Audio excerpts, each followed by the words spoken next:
Hop on your bed, quick. Quick, come in, hop on your bed.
Oh, we're here. Hold on. Okay, I'm coming. I just got to find us. Hold on. Okay, so let's go. Yeah, hello. Hello, hello, hello. Hi, Sue. Hi, Michelle, Cheryl, Sue, Shelley. Another Sue. Hello, everyone. Sorry, I was on my phone. And another Sue. We're going to have lots of Sues tonight. I was on my phone, sorry, and then the time came before I knew it, but I had my countdown going, so it gives you a little chance to get on earlier and be here and ready and watching. Hi, Kylie. Hi, how are you? Hi, Janie. The dog's only come in as soon as I shut the door, so I'll just leave it open for a minute. She guys got me nicely fed with a nice steak and veggies before. Hi, Rhonda. I just read about your holiday coming up. I didn't know about that. That's amazing. Hope you get back in time for Christmas gathering. Hi, Karen. Hi, Patricia. Wait for a few more to come on. Oh, we've got quite a few there. Hi, Carol. Next door. Got the heater warm, revved up, have you? Speaking of which, give my granny up. It's warm and cold.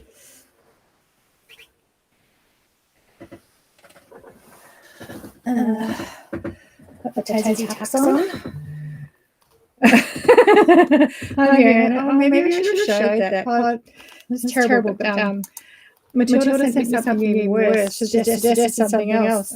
Rowan sent her a photo of your scissor holder ready to be done. And anyway, you can wait till you get that and see what you think of that. Hi, Denise. Oh, it's echoing? Hang on a minute.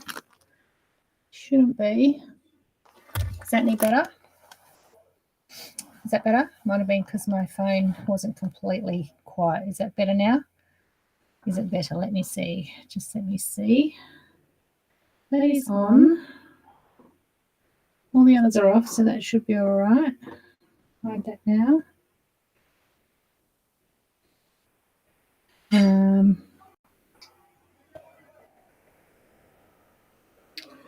We should be okay. Is it any better? Yes, better. Okay. All right. Good. Fine now. I think my phone, because I've got my phone on so I can, just in case it freezes, I know it does.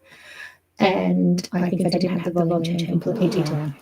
So it was circling there. Hi, Denise. Another Denise. Two Denises tonight. echo just now and then. Well, we'll see how we go. Shouldn't be. Everything else is off. All right. So I have to say hello to my mother in case she's here, because apparently she managed to find me again last week. So let's see if she's remembered and managed to find me again. Like feedback. So you're still getting feedback.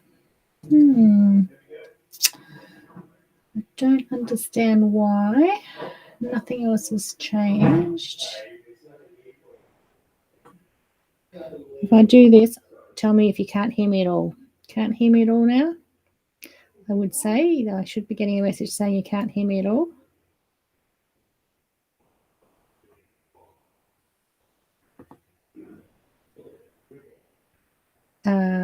Okay, maybe you can still hear me. Okay, can you still hear me now? We can hear. Okay, I know what the problem was then. I had two microphones on. Very good. Very good. All right, we've got that sorted out now then. If it disappears again, let me know. Hi, Leanne. Hi. Good. Yep. Playback, Fiona. I'm doing pretty basic demos tonight, so it might not be anything new to you, but you might learn something new. Who knows? Okay. All right. So what I thought I'd do tonight, it's very zoomed in. It's very close to me, isn't it? I'm going to have to hold things up really high. Must be a bit more zoomed in than normal. And a bit of an accident. I was carrying more boxes of paper and shapes in this week and knocked over the light stand, which knocked over the monitor stand, and that smashed to the ground, which pulled over my camera. And so I had to reset it all up. The monitor wasn't working, and I found a spare bit on the floor, managed to take it apart, put the spare bit back in, and got the monitor working at least. So that's good. Hi, Isabel. But I reckon I've moved the setup because I feel like I'm very in your face, very close. It could be a little bit back a bit further. But anyway, I won't change it now because I'll just go out of focus. So what I thought I'd do tonight, I haven't really got anything new to show you that's come into the shop. Thursdays come around so quickly.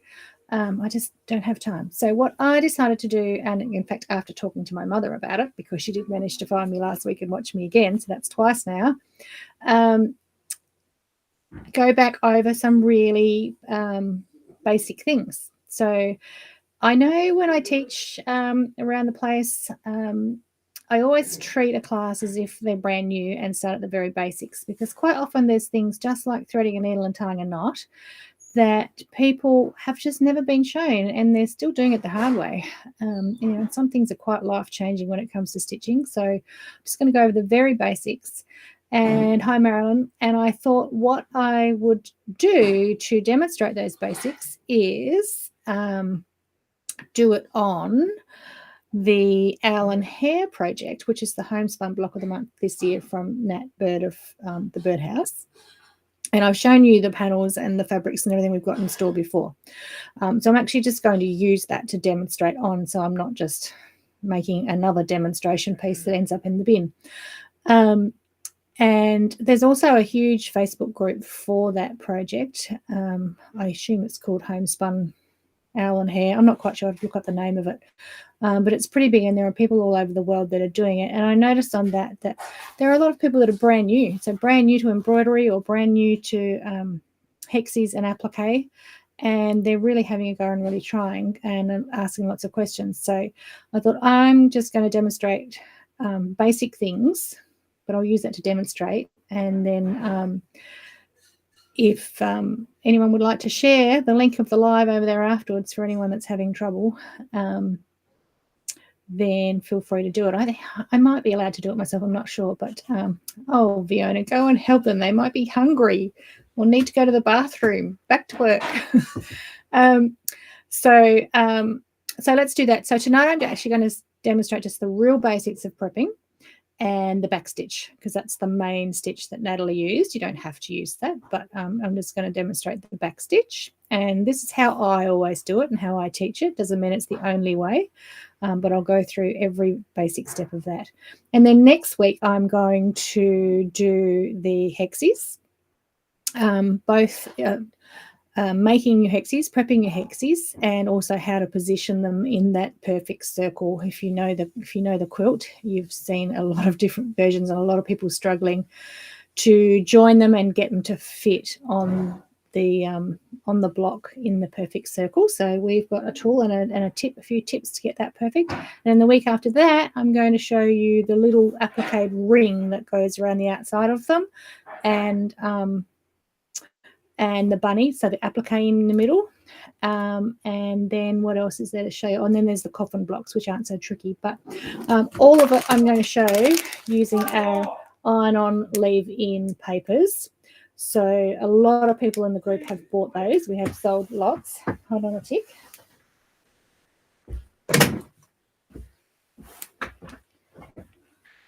Sorry if you just got to hear that from the kitchen. But this solves a lot of the issues that people are having. So I'm going to demonstrate it with this. If people have got normal cards, then you'll just have to work it out yourself. But this solves a lot of the issues of getting those circles and everything right. So they're the iron-on packs, but we'll talk about that more next week. So this week, we're going to talk about getting started. So I'm going to start with the panel. So this is the actual pre-printed stitchery panel that has all the embroideries that are in the whole quilt project. And they're printed onto this linen fabric, like all of the panels from Devonstone come like that. Okay. And there's a dashed line across between the designs. If you can see that, maybe not when I do the overhead camera, you might see it. And I'm just going to cut apart on that line and just do one design at a time. Now, a lot of people have just bought this panel and they're not making the quilt. They're just doing the stitches and they'll make it into their own layout version of the quilt, which is absolutely fine. Like all of the stitchery panels we get of Natalie's and sell heaps of them, they're just something really nice to pick up and do, mindlessly do, because it's already printed on the fabric for you onto the lovely linen. So also a lot of people have panicked because in the instructions in the Homespun magazine, it says to cut your background squares, I think at 10 inches or maybe 9.5 inches. And when you get to this panel, these squares aren't actually that big. And so they've panicked and said they've bought the panel and it's too small and it won't work. It will actually work because they get trimmed back to 8.5 inches and then they're finished at 8. So there's plenty. There's about 9.25 inches in each square. So there's actually plenty. So there's no need to panic on that. All right, I'm going to switch over to the overhead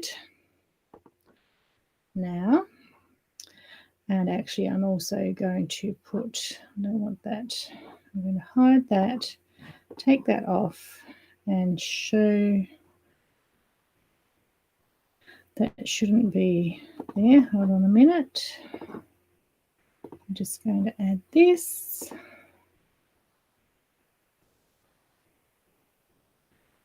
Okay, just wait a minute.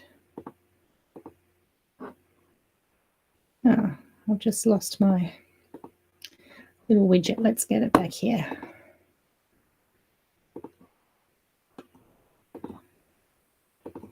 Hold on.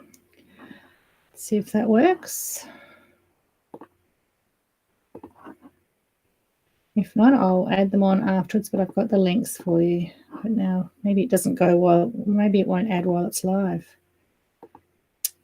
because I marked that up. That's all right. We won't worry about that. Unless I can drag it over like that. No, maybe it's not going to work.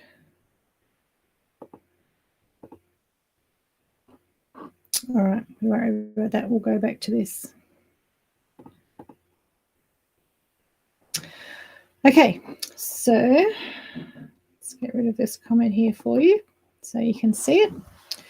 All right, so I've got my panel, and as I said, I'm just going to choose one stitchery, and which one I'll do? I'll do this one here because I've got a nice line on there to demonstrate backstitch, and I'd probably do this with a rotary cutter and ruler, but for the purposes of this, I'm just going to cut across those dash lines.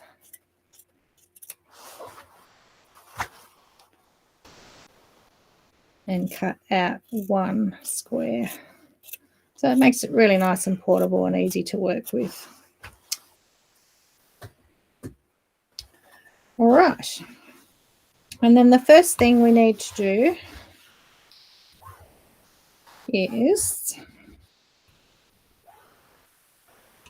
put some stitchery stabilizer on the back. So even though it's a linen fabric, it's a little more substantial than just a cotton fabric. It still has all this movement in it, all this stretch and that in it. So I never do a stitchery or embroidery without some stabilizer on the back.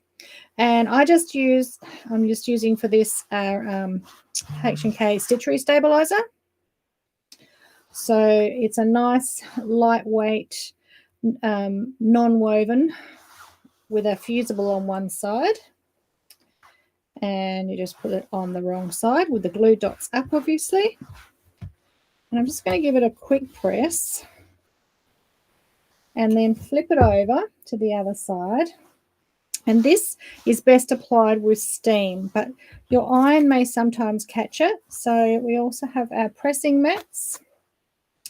And I have my mini birch iron, which is a steam iron, but I don't tend to put water in this iron because it's the one that is next to me on my lounge recliner that I use for fusing my papers on, sitting there, and that you don't want steam for that. So I just don't put water on this one. So instead of that, I'm just going to use the Matilda's Best Presser and do a light spray over it.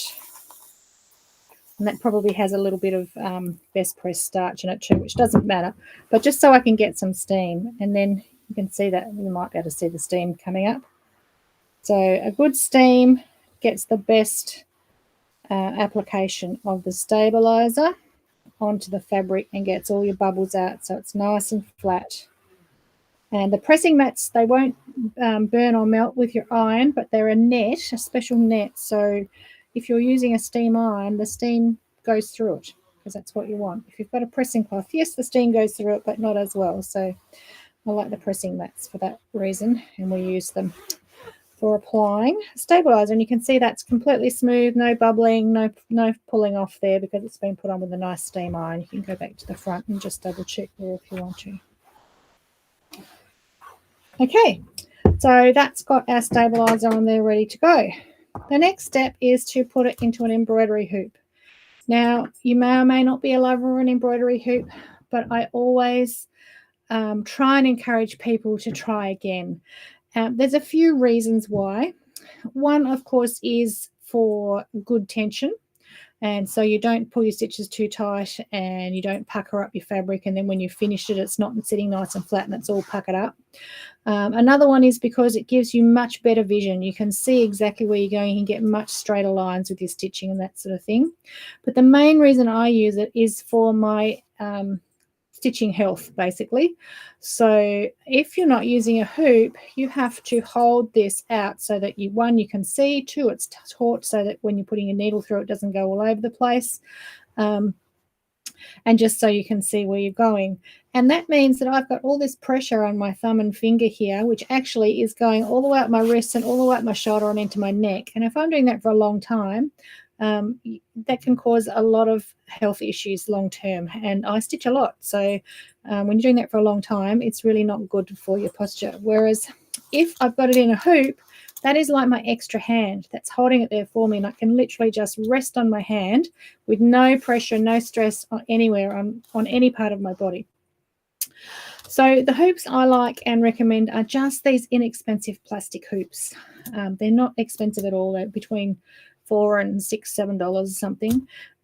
There's all different brands. There's just a birch one. This is a So Easy one. There's more expensive brands as well. There's pretty coloured ones, all sorts there. But they all have 2 rings, and the inner ring has a little ridge on it. So if I come up to the camera, can you see that little ridge just there? If I hold it that way, maybe I'm trying to get, oh, there, if I hold it that way, can you see that ridge poking out there? So it's a little ridge, okay? And on this ring, on the ridge side, it will either say, this one says this side up, this one says top, Okay, it's printed on the ring there where it says, you can see it says top on there. Maybe you can't see it in the light. This one actually doesn't have anything on it, so you just have to know for this one. Okay, but that's pretty obvious then that this side goes to the top. So the way to put it on is to stitch your inner ring just on your surface with this side up. So that means that little ridge is to the top. And then we just sit our piece of fabric over the top. Open out as much as you need to, and then pop that ring over the outside edge of that. And then what we do is we push up the inner ring until it pops through the top of the outer ring and tighten up. Fairly tight, and then you can just pull it a little bit firmer if you need to. And then do your final tighten. It doesn't have to be drum tight. These types of hoops were actually first came out for punch needle, where it does have to be drum tight because you pull that so tight that it opens up all the weave in the fabric. You punch the thread through, and then when you release it out of the hoop, it contracts back in and it locks all those loops into the fabric if you don't know what punch needle is. But they now are used for everything. Not for displaying, like the wooden and the bamboo heaps are still nice for displaying finished work and that in, like hoop art, but for using, they're so much better. So they don't get your body oils and fats into the timber, which then cause stains. You don't have to wrap that in a ring with tape anymore. They don't splinter and they don't break when you over tighten them like the wooden ones do. They're plastic, they last forever. I've never managed to break one yet, so that's why I like these hoops. And I like a 6-inch because I've got short fat fingers and I can reach to the middle from every side. Some people might be able to go to an 8-inch, and then for tiny pieces when you haven't got a lot of fabric, there's the 4-inch as well that you can use. Works as well. So that's got our project hooped, and as you can see, that just rests on my hand there now with no pressure in my thumb or finger or my wrist or right up to my shoulder and my neck to hold that fabric. Now, by popping that ridge through the top of the hoop, it's also raised our work up above the outer ring. So we've got full view of it and we've got full access to it. I see a lot of people doing it upside down and actually putting the rim to the bottom and not popping it out. And that way you actually have to scoop down inside. You have to get down in that sort of gap there. You have to get down lower to be able to get to your work.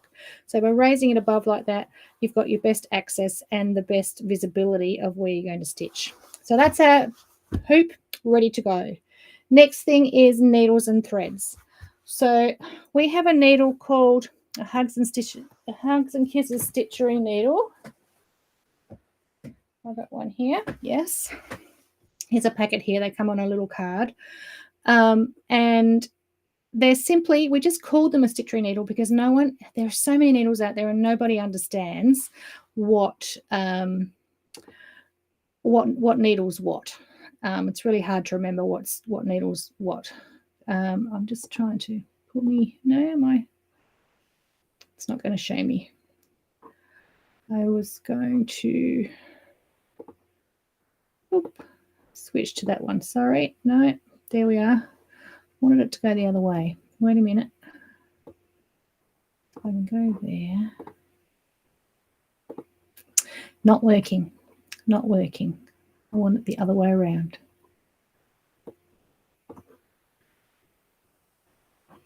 Okay, let's just go back to this one then. That's all right. So a stitchery needle is simply a crewel needle. So that's C-R-E-W-E-L, crewel needle. And it's a size, what am I thinking? It's a size 7 is what I use. So, and a size 7, sorry, I just missed a few messages. Good for hand applique. Applique, I actually don't use a hoop, Gidget. I don't use a hoop for applique. It's a different sort of beast on that one, and you do need to be able to scoop in and get right up to your piece. So I don't use a hoop for applique. Okay, so get back to stitchery needles. It's a crewel number 7. Now, the size of the needle that you need is relative to the size of the thread you're using So the needle needs to make, it's not about the size of the eye that's easy for you to thread, sadly, unfortunately. The needle needs to make the hole big enough for the size of the thread to go through the fabric without dragging and wearing. Otherwise, you just get fuzzy thread and it breaks. But if it's too big, if the needle's too big and it leaves a hole bigger than your thread, then you get loose, wobbly stitches. So you choose the needle on the size of your thread. A size 7 needle is good for up to about three, well, you can even get up to 6, but 3 to 4 strands of a stranded cotton, or we use, I quite often use Presentia Finca Pearl 16 thread. So that's a pearl thread, so it's just a single strand, and it's a 16 weight, so it's equivalent to 1.5 strands of thread, and that goes nicely through the size 7 needle. If you are going to 6 strands, you might go down to a size 6, and if you're going really fine, you could go up a needle size as well to a finer needle. So a crewel number 7 or a Hugs and Kisses stitchery needle is what I use for all of my stitchery. Now the thread I mentioned, the Presentia Finca Pearl thread, and we're just going to have a length about fingertip to elbow, about that long. Don't go too long. Then we're going to thread our needle. Now I'm just going to get rid of this so you can see on here. So when we're threading the needle, the tip to threading the needle is not threading the needle like this, but what I call needling the thread. So here's my thread here in between my thumb and finger. I'm going to pull that back. Let me see if I can come up here. Between my thumb and finger, watch where it goes, but then pinch it closed so I can't see it anymore. But I know it's in there. It's just there. I pinch it closed. Then I take the eye of the needle and push it through my thumb and finger onto that thread, and it just pushes onto the thread. Your thumb and finger are pinching it closed, so all the little fibers on the end can't spread out and refuse to go in. They're just going to go in there. And because it's got a nice long eye, you've got plenty of leeway to find where that thread was. If it had a tiny little eye like a milliner needle, you'd have to be exactly in the right place. But with a nice long eye, I've got probably a good 1/8 of an inch, so 3 or 4 millimeters to score that end of that thread and put it through quite nicely. Now, if it doesn't work after a few tries, try turning the needle around, because when a needle is made, the eye is punched out. So there's a smooth side and a rough side, and you want it to go in the smooth side. You can try that. You can get a sharp pair of scissors and just give yourself a nice clean cut on the end on an angle, so you get like a bit of a point. You know, when you're trying to thread a ribbon or a lace, if you've got a point to get it started, that also helps. And if all else fails, you can still go for that bit of spit to get it nice and hard. But I never actually need a needle threader using that method, and the right size needle to the right size thread, a needle with a nice long eye, and it works every time. Next, we're going to tie a knot. We're going to start with a knot. Now, if you're the sort of person that does one knot and then tries to do another one and get it perfectly on top, like that, then you need to learn this knot. Now, if you can just go like that, like Grandma did, and make a knot, then fine, stick with that. But I could never master that. I could never do it. But I know people can. They can just go like this and they've got a knot. But this is an easy knot that you'll do. Once you've got the hang of it, you'll do without even thinking about it. It'll just be done while I'm talking to you, and you wouldn't even know. So we take a needle in our right hand, or opposite if you're left-handed, and with your thumb and finger, and then take the end of the thread and put it between your thumb and finger so you've got a closed circle. Okay, you don't want to be putting it up the needle like that. You want to follow it around along the needle so you've closed a circle like that. And I'm just holding the end between my thumb and finger here. Then I do 3 wraps around the needle and pull those wraps between my thumb and finger. Then take the needle, and as you pull it through, just hold on at the eye, because you don't want to unthread the needle, and slide the wraps down the bottom of your thread. And you've got a knot there every time. If you've got a really loose weave fabric, you can do more knots and get a bit more wraps and get a bigger knot. Now, if I didn't hold it at the very tip, if I held it a bit further up the thread, so instead of at the very tip, I'm a bit further up there, still got a closed circle, but where you hold it there is where that knot's going to go. So my knot now is further up the thread. Okay, so just hold it as close as possible to the end, just so you're not wasting thread, basically. All right, and we're ready to go. Now, I haven't thought much about thread colour or fabric colour. I'm thinking if I'm going to do this, and I'm not going to do it all, but as I'm demonstrating, I think I might just do it in some tilde fabrics. We've got stash packs of various tildes, so I reckon I could do it all out of a stash pack, and it will look lovely. So I've just quickly chosen a couple of colours that might work with tildes. I hope. I didn't even check it, but I'm sure it will. A pink will always work. And I'm going to show you the back stitch. I think Natalie stitched pretty much all of it in a back stitch. There'd be a running stitch here where this broken line is here. And she might have done some French knots in the center there. And she may have even done some satin stitch somewhere. I'm not really sure. I can't remember. But we're just going to start with a back stitch. You actually can do the whole thing just in back stitch. So to do a back stitch, just checking I've got no questions there. No, hi Marg. Hi Marg. Yep, no other questions though. So to do a back stitch, we're going to come up at the start of our, sorry, I'm just adjusting my screen to make sure I can see what I'm doing. And I can see that you can see what I'm doing. All right, so I'm coming back up at the start of that line. And then I'm going to move forward one step and 2 steps. So I'm going forward 2 steps for my first stitch. You see that? I came up, go down, and move forward the same distance. All right, and then pull it through. Now, a couple of other things about the needle. The reason we use a crewel needle, one, it's got the nice long eye. Secondly, it's got a nice sharp point. And with a back stitch, we need to make sure that we're piercing the middle of that line every time we do a stitch. If we went one thread to the right of the line and then one thread to the left of the line, we're going to get a zigzag line instead of a nice straight line. And if our needle's not really sharp, the weave of the fabric may force the needle to go to the side of the line so that it goes down into one of the holes of the weave. So we need a sharp needle so we can pierce exactly where we want it to go. Even if it has to go right in the middle of one of the threads in the weave of the fabric, we want to pierce through that and keep it exactly in the middle. So that's another reason we use a crewel needle. It's not there are several reasons, but it's not just because we like them. That it is an important feature that it has to have a sharp point. Okay, now there are 2 ways of stitching. There is the stab stitch, which many people do quite successfully, where you go down and then you poke around and you come back up and you go down,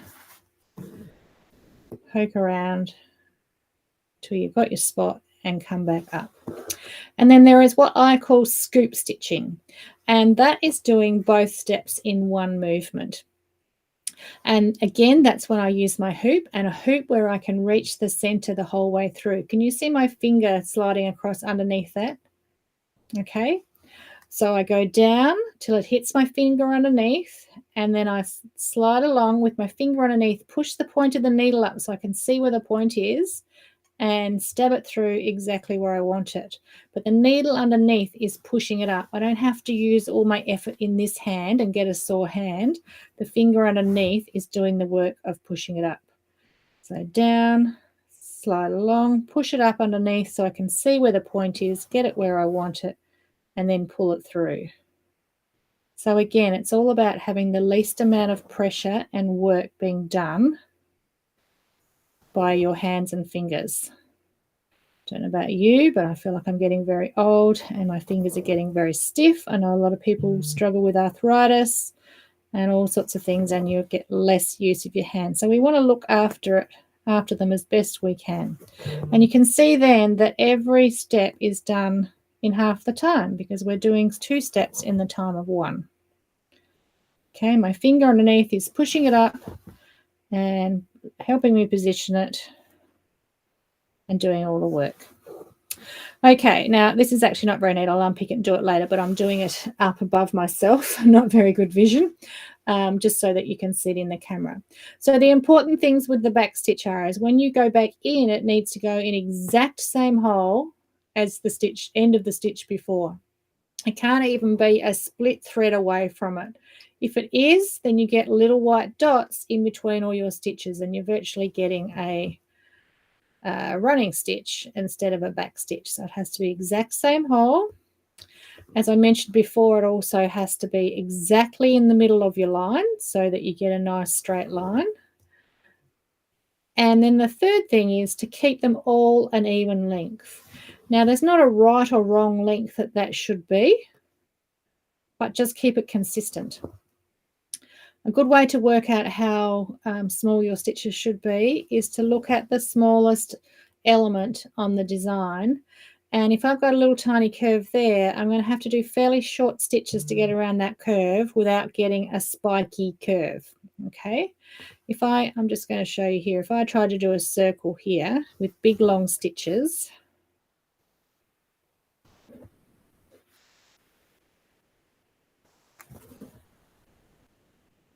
it's not a very smooth curved circle. It's a spiky circle. So you have to do smaller stitches so that you get more around the shape and it's more curved without getting those spikes. Does that make sense? Okay, see that one there? I can focus on it. So you just need to work out the size of your stitch. Now, some people do tiny, tiny, tiny, perfectly even stitches like 1 millimeter apart, and that's fine. It works, but I don't think they need to be that small. Sometimes your eye then focuses on every single individual stitch rather than just seeing the line work, because the idea of a back stitch is that you're just making lines. You're making a drawing, basically. So you just want nice, smooth, even lines, straight, not zigzag, no gaps in between the stitches, all even stitch length. So I probably tend to go about what's that, 3 to 4 millimeters. It depends. Sometimes, if you're on a big long straight line and you're on the home straight, you might stretch it out a little bit bigger, and when you get to the little tiny curves, you might get a bit small. But don't adjust it so much that it's obvious to the eye. It's just about keeping it consistent, whatever that length might be. Okay, and then that's pretty much the back stitch. So if we just go back over it, the points are that you need to pierce the exact center of the line with that sharp pointed needle. You need to go in the exact hole as the end of the stitch before, not a thread or a half a thread away from it. And you need to keep your stitches an even, consistent length. As to what size thread, this is just a single strand of Presentia Pearl 16 thread, so it's about 1.5. If you're using a stranded, I'd use 2, or if you wanted to go up to 3, then you'd have a heavier, chunkier sort of looking embroidery that would stand out more with your stitchery. You can go for your life on these stitcheries. You can do satin stitch, cross stitch, running stitch, French knots, colonial knots. You could fill things with knots. You could satin stitch all of the beehive. You could do whatever you like, but the basic simple version, and I think how the original was done, was all pretty much just back stitch. So anyway, I'm going to swap back so I can see you. Not that I can see you, well, you can see me. And that is all I've got to show you tonight. So it was a bit of a shorter session, but I know for a lot of you that's all just telling you how to suck eggs, basically. It's all those basics, but you might have picked up a couple of hints and tips that you never knew. Who knows? If you're watching it on replay, then say hi. It's on YouTube or on Facebook. I will try and get those linked products on there for you in a minute if you just bear with me. I think I have to do it while I'm live, otherwise I'm going to lose it. Otherwise, they're all on the website. But remembering that we're doing the owl and hare project that's in the homespun. And this week we did the back stitch and how to prep your embroidery. Next week we're going to do hexes and how to get those circles perfect. And then the week after that we're going to do those horrible circle wedges that everyone's struggling with, and the applique using the iron-on leave-in papers, which make everything so much easier and take away all those frustrations. So yeah, if there's anything else you want me to show you, what's it, Denise? I did the borrow like you showed last week, which was great fun. Oh, you had a go. Well done, Denise. It's my Hawandi method. Useful embroidery tips, Carol. Yep, there's always something that you might never have seen or have seen before. So loving the news of pools. Yep, they're all coming in, Marilyn. Thanks. Hi, Tina. About to go, but hi, watch it on replay. And we will see you all next week. I'm working on my mega new applique project. Oh, I had a forgot to bring it up. I had a Simply Charm quilt finished to show you. It's not quilted, it's just the top. I will show you next week because it's not due until August. So we've got a couple of weeks. I might be quilting on the weekend. You've shown a few other girls too. Yeah, I think it's a fun method, Denise. Like it's, it's my cheats method of I like to make everything the easiest way possible, which usually involves glue, but that's okay. It makes it less stressful and much more enjoyable and relaxing. So, and did you use scraps? Just go to your scrap bin, Denise? That's all you used? Yep. Okay, we've got Jenny here on YouTube. It's the first time I think we've had someone actually watching live on YouTube, so that's exciting, worth doing. Hi, Jenny. Yep, just use the scraps, Denise. That's good. Yeah, no, that's the actual idea of it. That the traditional idea of borrow and Kawandi and all of the other ones is that it's just using scraps and what you've got. Okay, so if there's no more questions, I will see you next week. Same time, same place. Okay, bye for now. And Bentley's quietly sitting on his bed. Wasn't he a good boy? Okay, bye for now.